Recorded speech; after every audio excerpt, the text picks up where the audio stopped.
वंदे पुरसी चरणारविंदम अजानुलंबित भुजौपनकापदातौ संकीर्तनैकपीतरौ कोमलायताक्षौ विश्वम्भरौ द्विजवरौ युगधर्मपालौ वंदे जगत्प्रियकरौ करुणावतारौ कालान्नश्चं भक्तियोगं निजर्य राजोत्कर्तुं श्रीकृष्ण चैतन्य नाम आविर्भूतस्तस्य पादारविन्दे गारं गारं नियतामि चित्तवृन्द नित्यानन्द नमस्तुभ्यं नित्यमानन्दप्रदायिने कलौ कल्मषनाशाय जह्नवापतये नमः बर्हापिराभिरामनिगमदतिलकं शूद्राक्रान्तगण्डं पञ्चाक्षं कम्बुकण्ठं हितशुभममुखं साधरे हस्तवेणु श्यामं शान्तमिति भङ्गं रविकरवसनं भूषितं वैजयन्ता वन्दे वृन्दावनस्वं युवतिशतप्रीतं ब्रह्मगोपालवेशं महाभागवतपादं कृष्णप्रिया वयोषि प्रेम भक्ति प्रदे देवी राधिके नमामहं वृंदावै तुलसी देवै प्रिया वै केशवश्च कृष्ण भक्ति प्रदे देवी सत्यवत्यै नमो नमः वाञ्छाकल्पतरुभ्यश्च कृपा सिन्धुभ्यैव च पतितानां पावनेभ्यो वैष्णवेभ्यो नमो तुलसी काननं यत्र यत्र पद्मपुराणं च पुराणं पठनं यत्र तत्र सन्निहितो जय रूप सनातन भक्त रघुनाथ श्रीजीव गोपाल भक्त दास रघुनाथ এই ছয় গোসাইয়ের করি চরণ বন্দন যাহা হইতে বিঘ্ননাশ অভীষ্ট পুরাণ নারায়ণে নমস্কৃত্য নরেণ চৈব নরোত্তমং দেবীং সরস্বতীং ব্যাসং ততো জয়ং পূজিজয়ে নমো ধর্মায় মহতে নমো কৃষ্ণায় বেদতে ब्राह्मणेभ्यो नमस्कृत्य धर्मान् भक्ति सनातनम् वन्देऽहं श्रीगुरुश्रीयुतपदकमलं श्रीगुरुं वैष्णवांश्च श्रीरूपं साग्रजातं सहगण रघुनाथान्वितं तं सजीवं साद्वैतं सावधूतं परिजनसहितं श्रीकृष्ण चैतन्यदेवं राधाकृष्णपादान् सहगण ललिता विशाखान्वितांश्च गुरवे गौरचन्द्राय राधिकायै तदालय कृष्णाय कृष्णभक्ताय तद्भक्ताय नमो निनादो मुरारे निषादो मुरारे निनाट्ये मुरारे निषाट्ये मुरारे निनान्ते मुरारे निशान्ते मुरारे तमेक गतिर्नति तमेक गतिर्न अनार्पित चरिगे चिराद करुणया बतीर्न करो समर्पयते उन्नत उज्ज्वल रसाङ्गे साभक्तिश्रियम् हरिपुरट सुंदर दुति कदम्ब सन्दीपित तदा हृदय कंदरे नरहरि प्रेष्ठ हरि भक्ति नित्यानंद सकर सनातनवती शिवपय कीर्तन लक्ष्मी प्राणपति सदाधर रसोल्लासी जगन्नाथ संगपांक सपार्षद सदयताहं देव सचिनंदन संसार सिंधु तलने हृदय विददिश्याय संकीर्तनामृतरसे नमते गुणस्ते प्रेमाम्बुधौ विहरणे यदि चित्तवृत्ति चैतन्य चक्रये सदनां प्रयातु हरे कृष्ण कृष्ण कृष्ण हरे हरे हरे राम राम राम हरे हरे निगम कल्पतरु परिकल्पन सुगौखादि अमृत द्रव संयुतं पीबत भागवत रसमाहल मुहुरहो रसिका अभिभावुका नित्यानंद सहित गौरांग जय जय श्री चैतन्य कथा भक्ति रस निताय गौरीशा प्रेमानंदी हरि हो निताय गौरीशा प्रेमानंदे हरि হরি বল বিদায় গৌরী শিখানা মহানন্দের একবার হরি হরি বল হইয়াছেন হবে না মহাপ্রভুর যত দাস সবার চরণ বন্দি দন্তে পরিধান ভজ শ্রী কৃষ্ণ চৈতন্য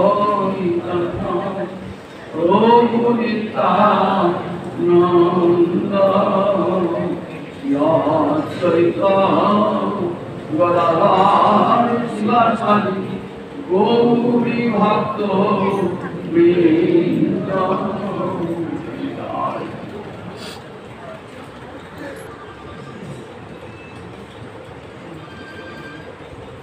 সমবেত ভক্তবৃন্দের চরণে আমার কোটি কোটি দণ্ডবৎ প্রণিপাত।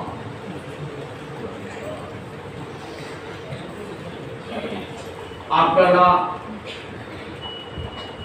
বেশ কয়েক মাস ধরে শুনছেন চৈতন্য চরিতামৃতের সনাতন শিক্ষা। চৈতন্য চরিতামৃতের কটা খণ্ড? তিনটে খণ্ড। চৈতন্য চরিতামৃত আদি লীলা, মধ্য লীলা, ৬২টি হচ্ছে। কে লিখেছেন এই গ্রন্থরত্ন? কৃষ্ণদাস কবিরাজ। কোথা বাড়ি? ঝামরপুর, বহরমপুর স্টেশনের নিচে ঝামরপুর, বর্ধমান জেলা, পশ্চিমবঙ্গের বর্ধমান জেলায় ঝামরপুর গ্রামে এমন একজন মহান ব্যক্তি জন্মেছিলেন। চৈতন্য ভাগবত কার রচনা? বৃন্দাবন দাস ঠাকুরের। চৈতন্য ভাগবতের কটা খণ্ড? তিনটে খণ্ড, আদি মধ্য অন্ত। বৃন্দাবন দাস ঠাকুরের বাড়ি কোথা? দেনুরপুর। নাম শুনেছেন? দেনুর। মায়ের নাম নারায়ণী। এই নারায়ণী বলে কি মায়ের নামে এত পরিচয়? মা ছিলেন শিবাসের পুত্রী ভাইজি। 4 বছর বয়সে গোবিন্দের দর্শন। শিবাসঙ্গনে আমার যখন মহাপ্রভু ইচ্ছা করতেন না, তখন বলতে নারায়ণী তুমি কৃষ্ণ বলে কাঁদো। নারায়ণী কৃষ্ণ বলে কাঁদতে কাঁদতে 4 বছরের মেয়ে মুছিল। মহাপ্রভু নিজের চরিত্র তাম্বুল দান করেছিলেন এই নারায়ণী। সেই নারায়ণী গর্ভে জন্মেছিলেন বেদব্যাস, কলির বেদব্যাস। চৈতন্য ভাগবত রচিতকে কি বলা হয়? কলির ব্যাস। কলির ব্যাস যেমন ভাগবত রচনা করেছেন বেদব্যাস, তেমনি চৈতন্য ভাগবত রচনা করেছেন নারায়ণী নন্দন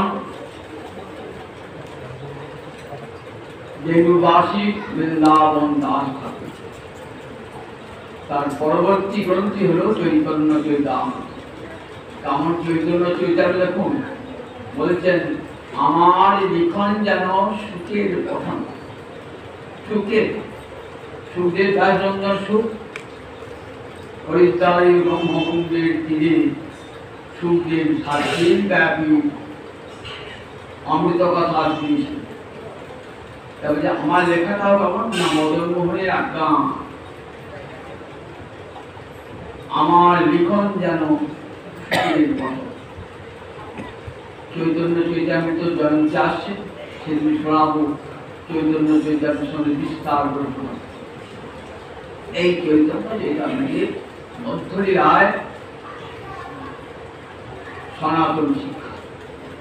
মনে রাখবেন চৈতন্য চরিতামৃত কিন্তু চৈতন্য ভাগবত মতন সহজ সরল নয়। বাংলায় লেখা থাকলেও বড় কঠিন, কারণ এটি দার্শনিক কাব্য। কবিতার মধ্য দিয়ে দর্শনের কথা, বৈষ্ণব দর্শনের কথা, মহাপ্রভু প্রসারিত ধর্মের দার্শনিক তত্ত্ব ব্যাখ্যা করেছে, তাই সকলে সহজে বুঝতে পারবেন না। এটি গভীর অনুশীলন দরকার। বৈষ্ণব দর্শন সম্পর্কে, দর্শন সম্পর্কে, শ্রীমদ্ ভাগবত সম্পর্কে, গীতা সম্পর্কে ভালো করে পড়াশোনা না থাকে চৈতন্য চরিতামৃত বোঝা যায়। মধ্যলীলায় আছে এই সনাতন শিক্ষা। সনাতনকে মহাপ্রভু বলেছেন সর্বশাস্ত্রের সার নিষ্কর্ষের জন্য সম্বন্ধ অভিযোগ সম্বন্ধ তত্ত্বের কথা বিস্তার বলেছি, অভিযোগ তত্ত্বের কথা আলোচিত হয়েছে। অভিযোগ মানে সম্বন্ধ তত্ত্ব, ভগবান জানলাম, সাধ্য বস্তু ভগবান, তাকে কোন সাধনে পাবো সেই সাধনের কথা বলছেন অভিযোগ। অভিযোগ তত্ত্ব বলতে বলে দেখো যা সাধ্য বস্তু মেলে যাতে তাকেই তো বলে অভিযোগ। যোগীরা বলবেন যোগী হলো অভিযোগ,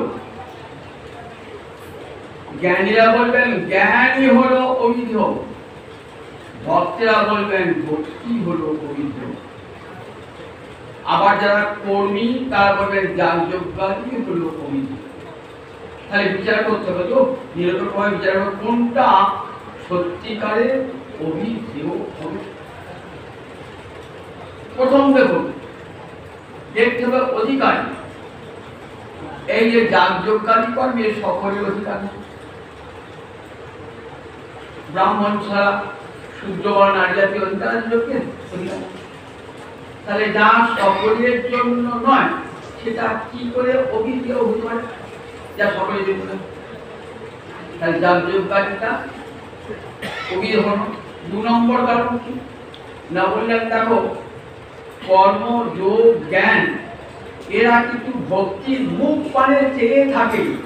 কেন ভক্তির মুখ পানে চেয়ে থাকে কেন? তবে যে কর্ম কিন্তু ভক্তি কৃপা না করলে ফল দান করতে পারে। কর্মে কি ফল হয় বলতে কি? স্বর্গলোক যাবে, ইহ জগতের সন্তান বৃত্ত এইসব পেতে চান, সেগুলো যাগযজ্ঞাদি দ্বারা উপরে চলে যাবে যাগযজ্ঞাদি দ্বারা। কিন্তু সেটাও কিন্তু ভক্তি মহারানীর কৃপা ছাড়া সম্ভব। জ্ঞান বলেন দেখো যারা বলবেন যে জ্ঞানটাই তো অভিযোগ, কারণ জ্ঞানের দ্বারা তো মুক্তি লাভ হয়, আমি ভক্তি বলছেন কেন? বলেন জ্ঞান একটা অভিযোগ বটে ঠিকই, জ্ঞানের দ্বারা মুক্তি পাওয়া যায়, কিন্তু জ্ঞান বলেন যে ভক্তি মহারানীর কৃপা ছাড়া আমি মুক্তি দান করতে পারব না। ভক্তি মহারানীর কৃপা করেন তবেই আমি মুক্তি। যোগী বলবেন কেন? যোগী তো অভিযোগ, যোগের দ্বারা কৈবল্য মুক্তি লাভ হয়। বলে হ্যাঁ যোগটা অভিযোগ বটে ঠিক, সাধ্য বস্তু কৈবল্য মুক্তি পাওয়া যায়, কিন্তু যোগ বলে দেখো ভক্তি মহারানীর কৃপা ছাড়া, কৃষ্ণ ভক্তি ছাড়া যোগ আমি ফল দান করতে পারি। তাহলে দেখুন কর্ম যোগ জ্ঞান, আবার জ্ঞানের সবার অধিকার নাই, যোগের সবার অধিকার নাই, কর্মের সবার অধিকার নাই। তাহলে 1 নম্বর দেখুন সবার অধিকার নাই, সেটা কখনো অভিযোগ হতে পারে না। আবার দেখুন যদি পরাধীন হয় তাহলে সেটাও কখনো অভিযোগ হতে পারে না, কারণ কর্ম জ্ঞান যোগ এরা ভক্তি মহারানীর কৃপার পানে চেয়ে আছে। ভক্তিকে কারণ মুখে পানে চেয়ে থাকতে হয় বলে না, ভক্তি স্বাধীনা এবং স্বতন্ত্রা। ভক্তির জন্য কর্ম যোগ জ্ঞান কোনো কিছু অপেক্ষা নাই, ভক্তি আপনাকেই সাধ্য বস্তু দান করতে পারে। দেখুন তার মহাপ্রভু তার এই যে পুত্রের প্রমাণটা দিচ্ছেন শ্রী গীতা থেকে। গীতা একটি সর্বজনমান্য শাস্ত্র। ব্রাহ্মণ ক্ষত্র বৈশ্য শূদ্র নর নারী শাক্ত শৈব বৈষ্ণব সকলের কাছেই সমান মান্যতা গীতা শাস্ত্রে। জগতে এমন কেউ আসলে বলতে পারেন যে গীতাকে মানি না।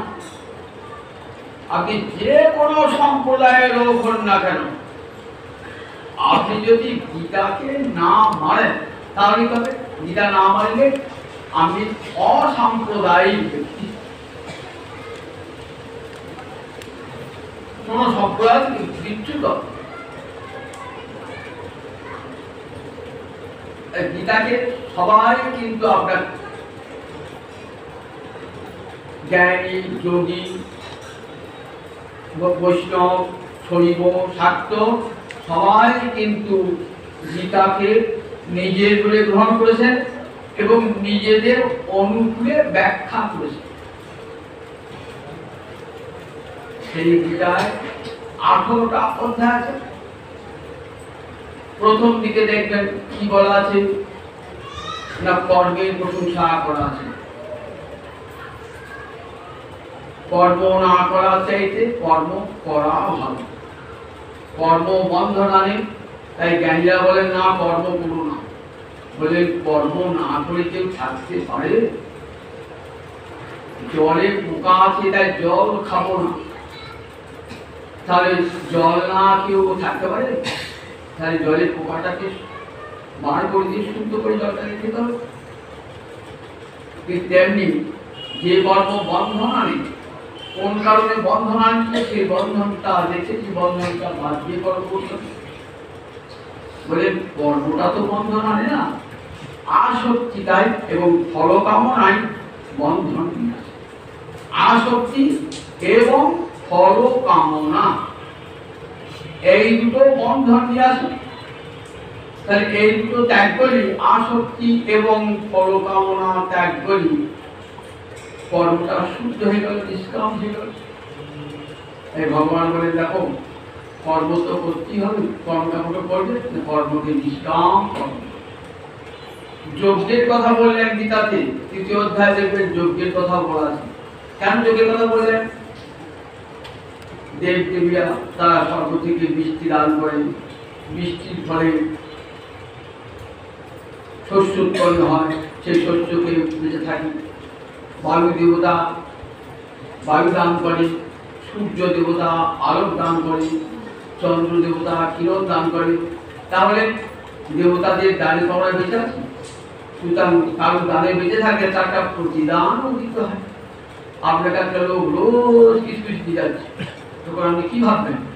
তাকে তোমার প্রতিদানে কিছু দিতে হবে। তাই দেবতার প্রতিদান আমরা কি করি? যজ্ঞ করি। গীতায় যজ্ঞটাও করতে বলেছেন, কিন্তু যজ্ঞটা কেমন? যজ্ঞটাকে ব্যাপক অর্থে করেছেন। যজ্ঞটার অর্থটাকে এমন সম্প্রসার করেছেন যে জীবের যজ্ঞ মানে হলো ত্যাগ। দেবতার উদ্দেশ্যে ত্যাগ যেমন, তেমনি জগতের যে কোনো কর্মই করুন সেটা পরহিতার্থে করুন। সব কর্মটাই আপনার যজ্ঞে পরিণত হয়ে যাবে। যজ্ঞে পরিণত। একটা দরিদ্র ব্যক্তিকে যদি অন্ন দান করেন তাহলে সেটা একটা যজ্ঞে পরিণত হবে। দেখেন গীতা কারণ যজ্ঞটা কারণ সুন্দর ব্যাখ্যা দিলেন যে যজ্ঞ বলতে আগুন জ্বালিয়ে ঘি ঢালিয়ে যজ্ঞ হবে না। জগতের জীবের যে কোনো কর্মই যজ্ঞ হয়। যজ্ঞ মানে তো দেবতার উদ্দেশ্যে ত্যাগ। তাহলে মানুষের উদ্দেশ্যে, দেবতার উদ্দেশ্যে, জগতের উদ্দেশ্যে যে ত্যাগ, সেই সব ত্যাগটাই যজ্ঞ। যজ্ঞার্থাৎ কর্মণো অন্যত্র লোকয়ং কর্মবন্ধনম। যজ্ঞ ছাড়া আর যে কাজ করবেন সেটা কর্মবন্ধন নিয়ে আসবে। বলেন যদি যজ্ঞটাও করবে কেমন করে? নিষ্কাম হয়ে যজ্ঞ করবে। যজ্ঞের কথা বলেন, তারপরে জ্ঞানের কথা বলেন। বললেন দেখো জ্ঞানানি সর্বকর্মাণি ভস্মসাৎ কুরুতে অর্জুন। এমন ধাপে ধাপে গীতা সব রয়েছে। জ্ঞানানি জ্ঞানের আগুন সব কর্মকে পুড়িয়ে ছাই করিয়ে দেয়। নাহি জ্ঞানের সদৃশং পবিত্রং ইহ বিদ্যতে তৎসরং যোগ সংচিত্ত কায়াধ্বনি বিন্দতি। জ্ঞানের উচ্চ প্রতিষ্ঠা এবং এই জ্ঞানটা কোন জ্ঞান? ব্রহ্মবাদীর জ্ঞান নয়। মনে রাখবেন খুব, ব্রহ্মবাদীর জ্ঞান আর গীতার জ্ঞান দুটোই কিন্তু ব্রহ্মবাদীরা একরকম জ্ঞানের কথা বলেন, তারা বলেন আমি ব্রহ্ম এইটি জ্ঞান, আমি ব্রহ্ম, জগৎ মিথ্যা, ব্রহ্ম সত্য এইটি জ্ঞান। বলেন দেখো ব্রহ্ম সত্য আমরা মানি, কিন্তু জগৎ মিথ্যাও মানি না, আবার আমি ব্রহ্ম এটাও মানি। মুক্তিবাদীরা বলেন কিন্তু গীতার জ্ঞান কেমন? ব্রহ্মবাদী জ্ঞানের সঙ্গে ভক্তি কোনো যোগ নাই, ভক্তি লেশ না। সেই জন্য বলে দেখো ব্রহ্মবাদীরা মায়াবাদী, মায়াবাদীর ভাষ্য শুনিলে হয় সর্বনাশ। মায়াবাদী ওই যারা ব্রহ্মজ্ঞানী বলে আমি ব্রহ্ম আমি ব্রহ্ম, তাদের মুখে মায়াবাদের ভাষ্য শুনলে আপনার অন্তরে কৃষ্ণ ভক্তি চিরকালের জন্য চলে যাবে। কখনো শুনবো না তার কথা, জীবগীতাটা ব্রহ্ম সাজিয়ে দিয়েছে। কিন্তু গীতার জ্ঞান তেষাং জ্ঞানী নিত্যযুক্ত এব ভক্তি বিশিষ্যতে। কোন জ্ঞানী আমার কাছে সর্বশ্রেষ্ঠ? নিত্যযুক্ত যে জ্ঞানী আমার সঙ্গে সর্বত্র ভক্তিতে যুক্ত হয়ে রয়েছেন। তেষাং জ্ঞানী এক ভক্তি, এক ভক্তি মানে গোবিন্দ চরণ ছাড়া মনটা জ্ঞানীর আর অন্য কোন দিকে যায় না। অনেকে বলে গীতার জ্ঞান কোন জ্ঞান থেকে গ্রহণ করে? গীতার জ্ঞান আর ব্রহ্মবাদীর ব্রহ্ম জ্ঞান দুটো এক নয়। তেষাং জ্ঞানী নিত্যযুক্ত এক ভক্তি বিশিষ্যতে। ভালো করে ফুটিয়ে ফুটিয়ে গীতা পড়তে হবে, গীতার টিকা টিপ্পণী পড়তে হবে, পাঁচজনের কাছে শুনতে হবে, তবে গীতার অর্থ ভালো করে উপলব্ধি হবে। তেষাং জ্ঞানী নিত্যযুক্ত এক ভক্তি বিশিষ্যতে। বহুনাম জন্মনামন্তে জ্ঞানবান মাং প্রপদ্যতে। বহু জন্মের পর জ্ঞানী আমাকে আমার চরণে শরণাগত হয়ে মাং প্রপদ্যতে। তাহলে জগতে ব্রহ্মজ্ঞানী কিন্তু গোবিন্দ চরণে শরণাগতি গ্রহণ করেন না। কোন ব্রহ্মজ্ঞানী গোবিন্দ চরণে শরণাগতি প্রার্থনা করে দেখাতে পারবেন? কিন্তু গীতার জ্ঞানী তারা চান গোবিন্দ চরণে শরণাগতি। তাহলে জ্ঞান গেল, ভগবান কৃষ্ণ আগে বলেন কর্ম হলো, নিষ্কাম কর্ম হলো, যজ্ঞ হলো, জ্ঞান হলো, যোগ হলো, সব শেষে আসল অধ্যায় নিয়ে ভগবান বলছেন আসল কথা কি? কৃষ্ণ কৃপালু অর্জুনের লক্ষ্য করিয়া জগতের হিতের লাগি উপদেশ রাখিয়াছেন। জগতের হিতের লাগি উপদেশ রেখে দিয়ে গেলেন কৃষ্ণ কৃপালু অর্জুনের প্রতি লক্ষ্য। বলেন ছোট অর্জুন, তুমি তো আমার অত্যন্ত কাছের লোক। সর্বোচ্চতম ভুয় সিনুমে পরমম বসু। আসল অধ্যায় 64 নম্বর শ্লোক। সর্বোচ্চতম সিনুমে পরমম বচন, সর্ব ইষ্ট সীমে দৃঢ়মিতি তত বক্ষ্যামি দেহিতম। কৃষ্ণ কৃপালু অর্জুনের প্রতি লক্ষ্য রেখে জগৎকে উপদেশ দান করছে। অর্জুন তো কান পেতে শুনছেন, তথাপি আবার শিশু বলা কেন?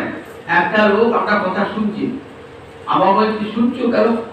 মনোযোগটা দিয়েছে কি না? আমি ওর বাবা গোষ্ঠী পাচ্ছে তো, বুক আসছে না তো, শুনছেন তো? ঠিক তেমনি অর্জুনকে উপদেশ দিচ্ছেন তো। অর্জুন সূর্যটি ক্লান্ত হয়ে আছে, রথের উপরে বসে আছেন, রথের আর সারথি গোবিন্দ তো। যদি অর্জুনের ঘুম এসে যায় তাহলে শুনতে শুনতে বলছেন শোনো অর্জুন, আবার শোনো, ভালো করে শোনো। সর্বোচ্চতম, সবচেয়ে গোপনীয়তম, গুচ্ছতর, গুচ্ছতম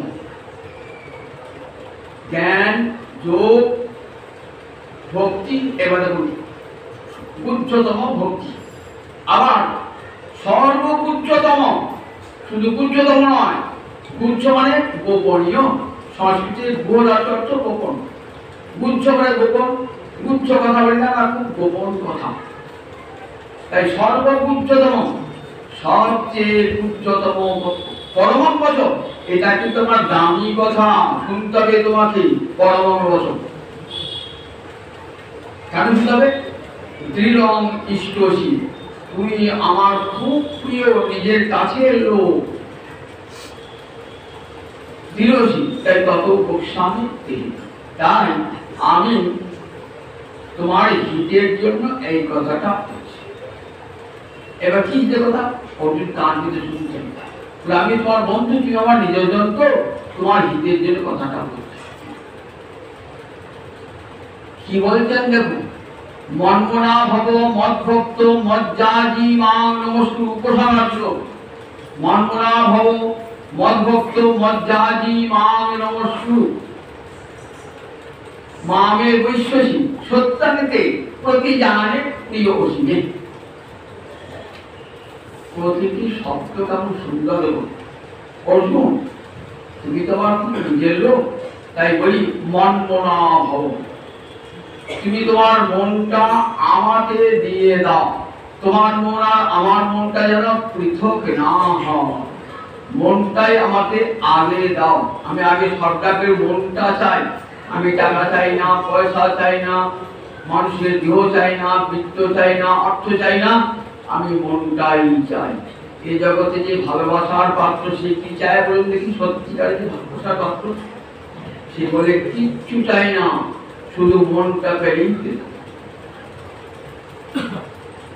ভগবান তুমি সকলে ভালোবাসার পাত্র তো। শ্রুতি বলেছেন ভগবান তদবনম, ভগবানই একমাত্র প্রিয়জন জগতে। শুধু প্রিয় নন, তিনি প্রিয়তম, যার চেয়ে প্রিয় আর কেউ নাই। তাই আমি যদি আমাকে যদি প্রিয়তম বলে ভেবে থাকো, তাহলে মনটা মনমনা হবে। অর্জুন বলছে, প্রভু এ তো বড় কঠিন কথা, বন্ধুর কত কথা হলো না। বন্ধুর মত তুমি জানো, আমি তোমার সখা অর্জুন, সব সময় যুদ্ধ কার্যে ব্যস্ত। আমার দুটো হাত দিয়ে আমি তীর চালাই, দুটো হাত দিয়ে সারা দিন রাত্রে তো আমি কাউকে তীর চালাতে হবে সেটা অনুশীলন করি। তাই আমার একটা নাম গুড়াকেশ। গুড়াকা মানে নিদ্রা, নিদ্রাকে জয় করেছে যে তাকে কি বলে? গুড়াকেশ। তাই আমার নাম হলো গুড়াকেশ। কেন? আমি নিদ্রাকে জয় করে ফেলেছি, নিদ্রা আমাকে কাতর করতে পারে না। আমি নিদ্রা জয় করে কাম করে ধরু জ্বালাতে শিখি। তিন বছর সেই মনটা তোমাকে দিতে পারবো না, পারবো না। চঞ্চল মনকৃষ্ণ প্রমাথি ভগবত দিলাম। মন বড় চঞ্চল, চিত্তকে বিক্ষিপ্ত করে দেয়। প্রমাথি মানে চিত্ত বিক্ষেপকারী, প্রকৃষ্ট রূপে মনকে মোচিত করে দেয়, তাই প্রমাথি। কেমন বলবৎ ভয়ঙ্কর শক্তিশালী এই মন।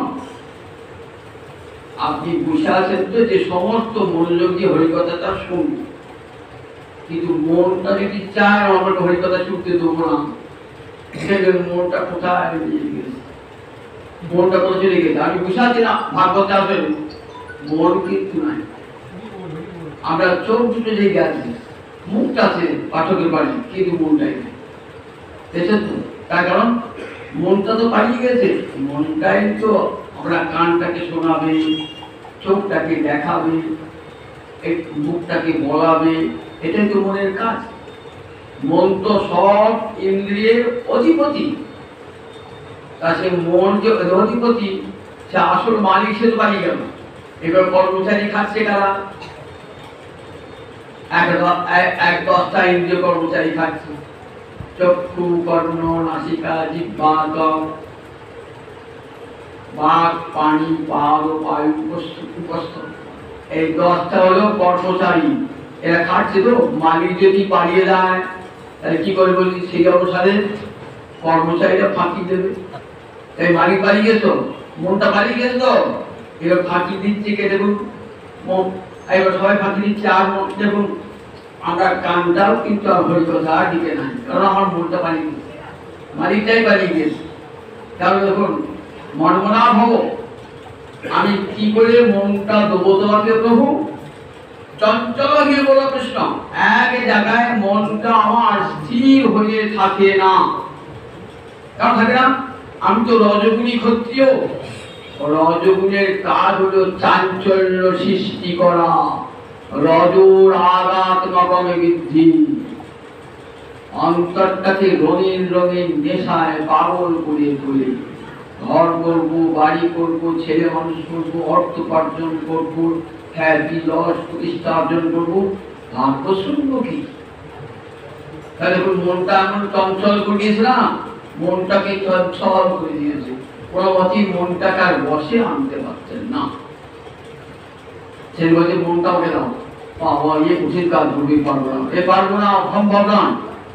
স্বয়ং ভগবান যে নিত্য সিদ্ধ পার্শ্বদ অর্জুন, সে অর্জুন বলছে আমি পারবো না প্রভু, তোমার এই কঠিন আদেশ।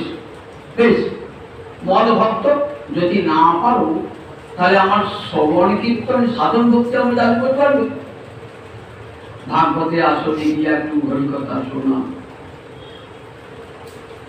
একটু বসে বসে গুরুমুখে হরিকথা শোনা পারে না, ও সম্ভব নয়। ওইটুকু সময় আমি দেবো কেমন করে প্রভু? আমি তো সব সময় তীর ধরুন চালাচ্ছি, কেমন করে বিপক্ষকে পরাজিত করা যায় আর কেমন করে ধনুর বিদ্যায় যশস্বী হওয়া যায়, আমি তারই চিন্তায় দিন রাত মাতোয়ারা। বসে বসে তোমার কথা শুনবো, গুরু উপদেশ শুনবো, সেই সময় আমার পারবে না। ঠিক আছে, তারা কাজের মত যা আছে কিছুটা সময় আমার জন্য দেওয়া তো কি সময় দেবো? আচ্ছা, ফুল তুলসী আমার চরণে দিতে পারবে না? বলে বাবা, ফুল তুলসী তোমার চরণে দিতে গেলে আমাকে তো সত্যগুণী হতে হবে।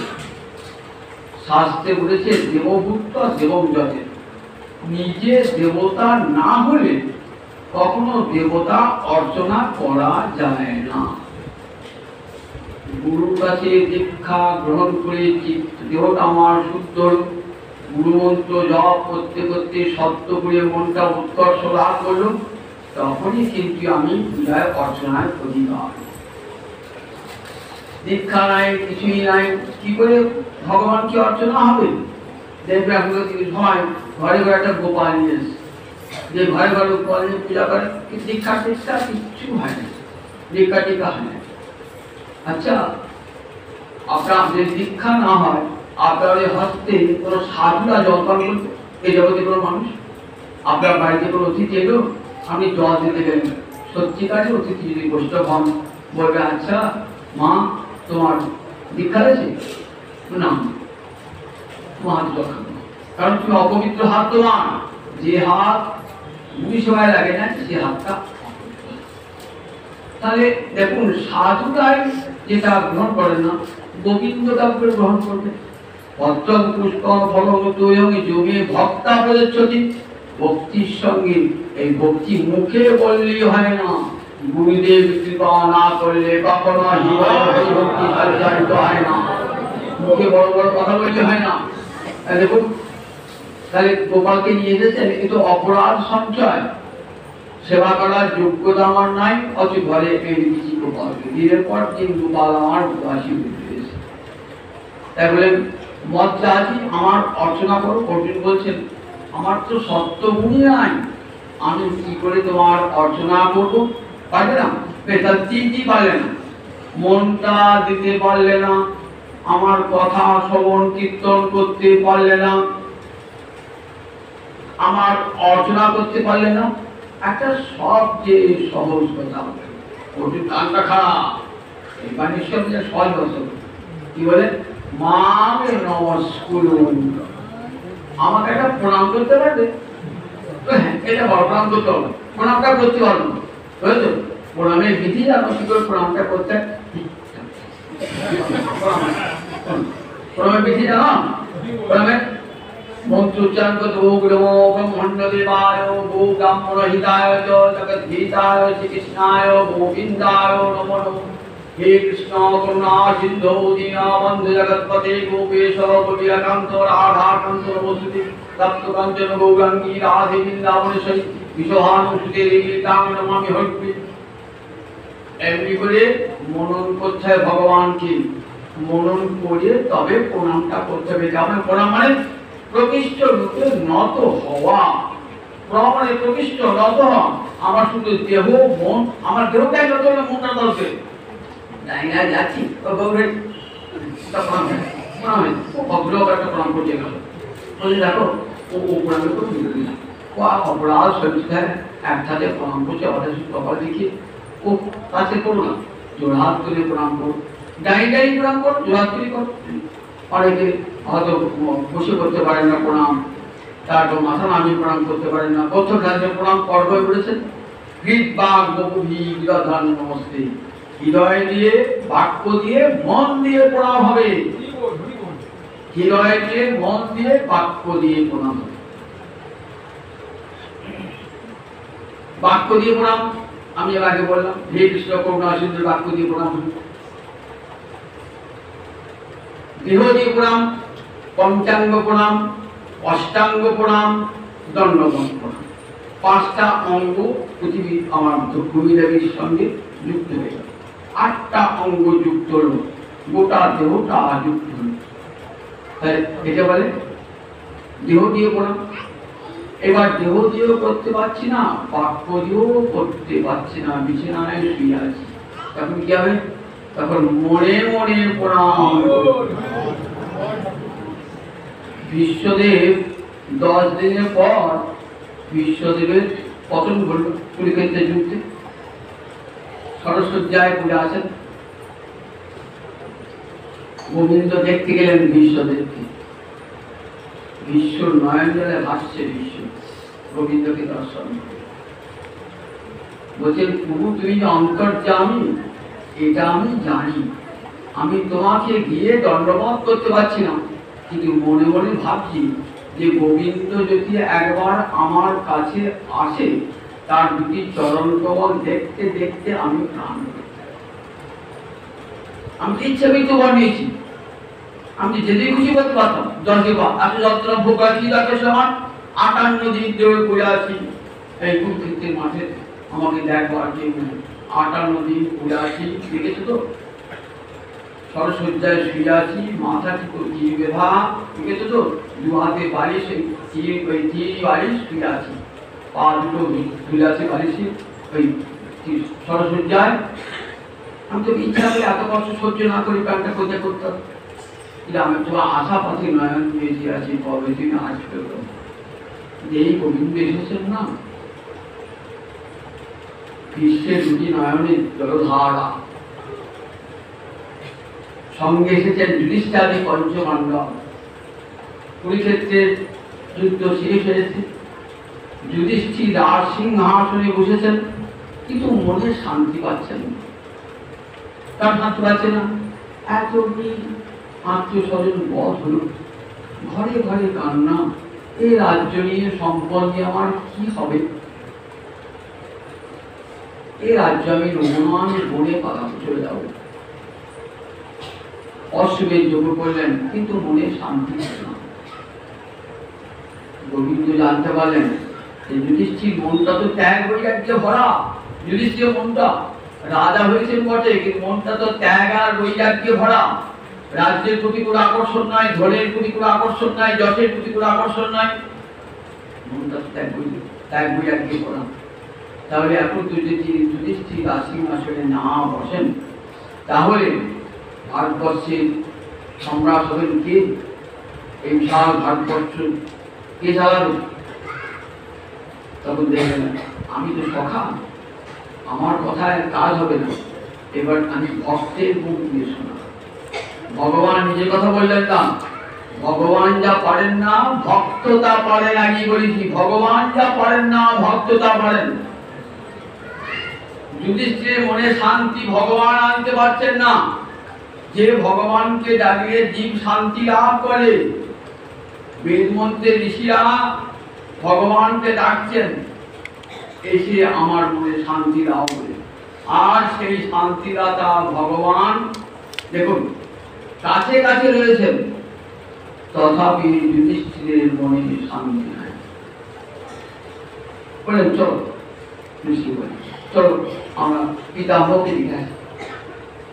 যখন কাছে গিয়েছেন না, নয়ন জলায় অনেকক্ষণ পর কথা বলতে পারছেন, অনেকক্ষণ পর বলছেন, শোনো যুধিষ্ঠির, দেখো তোমরা কৃষ্ণকে কি বলে ভাবো বলো তো?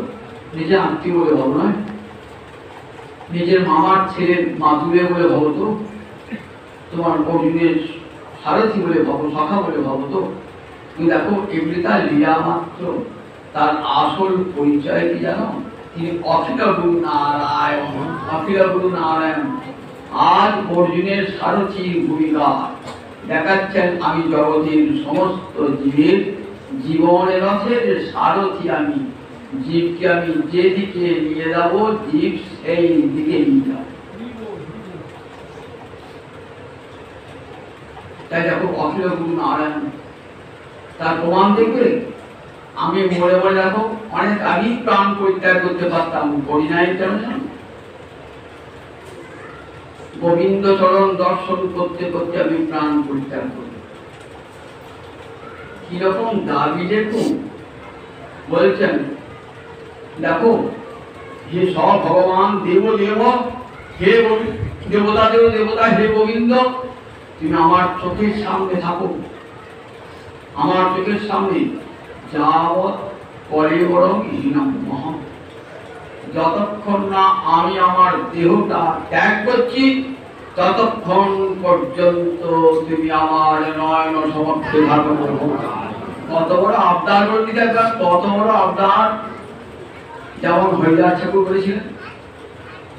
হরিদাস ঠাকুর কি প্রতিকার গৌরাঙ্গ হইতে, নয়নে দেখিব তোমার ওরাঙা বদন, হৃদয়ে ধরিব তোমার ওরাঙা চরণ, জিহ্বায় উচ্চারিব হই কৃষ্ণ চৈতন্য নাম, এই রূপে ইচ্ছা মতো ছাড়িব পরাণ। মহাপ্রভুর চরণ দুটিকে বুকে নিয়ে নিজ নেত্র দুই ভিঙ্গ মুখপত্রে দিল, দুটি নয়নে তাকিয়ে আছে আমার গৌর হয়ে মুখে কোমরে দিকে। আর তো দেখতে পাবো না, জীবনের শেষ দেখা দেখে যেন নয়নের আজ মিটছে না। আর তো হরিদাস তোমাকে দেখতে পাবে না প্রভু, তাই তোমার হরিদাস চলে যাচ্ছে প্রভু, তাই তুমি আমার সামনে থাকো। তোমার ওই রাঙা বদনটা একবার দেখি, একবার তোমার এই কোমল বদনটা একবার দেখি, আর রাঙার চরণ দুটো আমার বুকে দাও। আর জিহ্বায় যেন তোমার নামটি আমার আসে, কৃষ্ণ চৈতন্য কৃষ্ণ চৈতন্য। এইভাবে ইচ্ছা মৃত্যু বরণ করেছিলেন হরিদাস ঠাকুর। আমরা মহাভারতে দেখতে পাই ইচ্ছা মৃত্যু দৃশ্যে বললেন, দেখো সভগবান দেব দেব, হে দেবদেব ভগবান, আমার নয়ন সমক্ষে স্থির হয়ে থাকো, যাবৎ কলেবরং হীনম মহৎ, যতক্ষণ না আমি আমার দেহটা ত্যাগ করছি। ভগবান তো বলতে পারতেন আমার অনেক কাজ আছে, তোমাকে থাকলে হবে না। যতক্ষণ পর্যন্ত প্রাণ পরিত্যাগ না হয়, ততক্ষণ ভগবান স্থির হয়ে আছেন। ভক্ত বাঞ্ছা কল্পতরু, ভক্তির অধীন ভগবান। তখন একটা ভাগবতে আমি শোনাবো, বিশ্বদেবের স্তুতি আছেন, অপূর্ব স্তুতি। বিশ্বদেব বলছেন, প্রভু এতদিন কামনা বাসনা যুক্ত মন নিয়ে তোমাকে ভালোবেসেছি প্রভু, আজ আমার হৃদয়ে আর বিন্দু মাত্র কামনা নয়। আমার প্রভু তুমি এসেছো, তুমি আমার গুরু, তুমি আমার ঈশ্বর। গুরু ঈশ্বর কাছে এলে কিছু উপহার দিতে হয়, কিন্তু আজ আমার কাছে কিছুই কোনো উপহার নাই। আমি নিঃস্ব হয়ে চলে যাচ্ছি, দেখো নিঃস্ব হয়ে চলে যাচ্ছি, কিন্তু দেবার একটা বড় জিনিস আছে। কি বড় জিনিস আছে? তীর্থমতি কৃষ্ণা, তৃষ্ণাবিহীন যে মতি, কামনাবিহীন যে মতি, আমি কৃষ্ণায় বলে তোমার চরণে অর্পণ করি। আমার বাসনাবিহীন যে মন, সেই তোমার চরণে শুয়ে শুয়ে মনে মনে প্রান্তি করছে। এটি বলে মানস প্রণাম, মানস প্রণাম। তাহলে 3 রকমের প্রণাম হয়। মা নমস্কুরু বললেন, আমাকে তাহলে নমস্কার করবে। অর্জুন এই এটা তো বলতে পারবে, কিন্তু প্রণামটা যেন প্রকৃষ্ট রূপে নত হয়ে যায়। শুধু দেহটাকে নত করলে হবে না, মনটাকে যাকে প্রণাম করছেন তাকে যেমন নিজের দেহ মন প্রাণ তোমার চরণে দিলাম প্রভু এই বলে নত হয়ে তাকে প্রণামটা করতে হয়, তো এই যথার্থ। আচ্ছা এটা করে কি আবার বলে চারটে না, আবার একটা করে আমার মন দিতে হবে না, আমার সমর কীর্তন করতে হবে না, আবার যজন যাজন করতে হবে না, একটা করে নমস্কার করবো, বেশ তাই করবো। কিন্তু কি খরচা পাবো? মামে বয়স্যসি সত্যন্তে প্রতিজানে প্রিয়সীমে। শোনো বন্ধু, আমি তোমাকে কি হাতে ফল কি জানো? মাম এব এশ্বসি, নিজেকে দেখি বলছেন। এই এব অব্যয়টা মানে আমাকেই পাবে, জমাদায় যেতে হবে না, ফের তোকে যেতে হবে না। মাম এব আমাকেই পাবে, মাম এব এশ্বসি। কৃষ্ণ ভক্তি জমলোকে যায় না, দেব লোকে যায় না, তাদের সাধ্য তারপরে কিছুই নাই, পড়ায় মাত্র লোকাচারে একবার সরাসরি গোবিন্দ লোকে চলে যায়। মাম এব এশ্বসি, আমাকেই প্রাপ্ত হন। সত্য হইতে সত্য করে বলা, ওটা আবার প্রতিজানে প্রতিজ্ঞা করে বলো। সত্য করে বললেই তো হলো, কিন্তু কথাটা কত জোর দিয়েছে দেখুন। সত্য হইতে প্রতিজানে প্রতিজ্ঞা করে, ওই প্রতিজ্ঞা জ্ঞান থাকবো অর্থ প্রতিজ্ঞা করা। সত্য হইতে প্রতিজানে প্রিয়সী, তুই আমার একান্ত প্রিয় বলে তোমাকে সত্যি কথাটা বললাম এবং প্রতিজ্ঞা করে বললাম আমাকে যদি একটা প্রণামও জানাও তাহলে আমার কাছে চলে আসবে। কৃষ্ণ প্রণামী নপুরাণ হবে। গোবিন্দ চরণে যে প্রণাম জানায় তার আর মাতৃগর্ভে জন্ম হয় না। দশাশ্বমেধি 10টা অশ্বমেধ যেগুলো পুরো এই আবার পুরো এটা দিয়ে আসে, কিন্তু কৃষ্ণ প্রণামী নপুরাণ হওয়ায় গোবিন্দ চরণে যে ভক্তি ঘরে কি প্রণাম কিছুই করতে হবে না, এক সকাল সন্ধ্যা যে কি প্রণাম করা হয় তাহলে কি হবে বললেন কৃষ্ণ লোকী গোবিন্দের চরণ মহামেরুজেকে বলেছেন যে সত্য কথা ভগবান গীতায় বলছে। গীতা বাক্যে বিশ্বাস থাকে তাহলে জানবেন যে সে যে গোবিন্দকে ভালো করে প্রণাম করে, মন দিয়ে অন্তর দিয়ে প্রণাম করে, সে গোবিন্দ চরণে চলে যায়।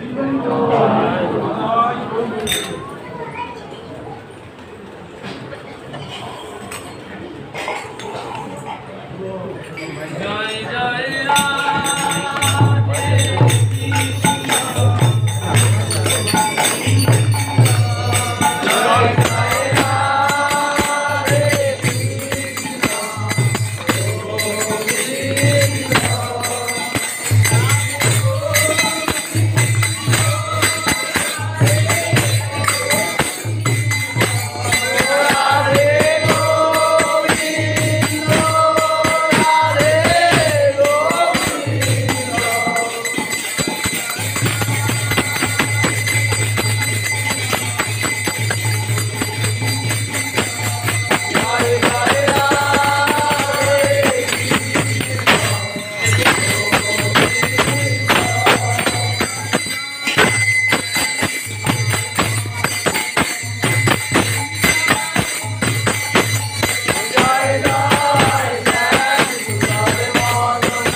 Jai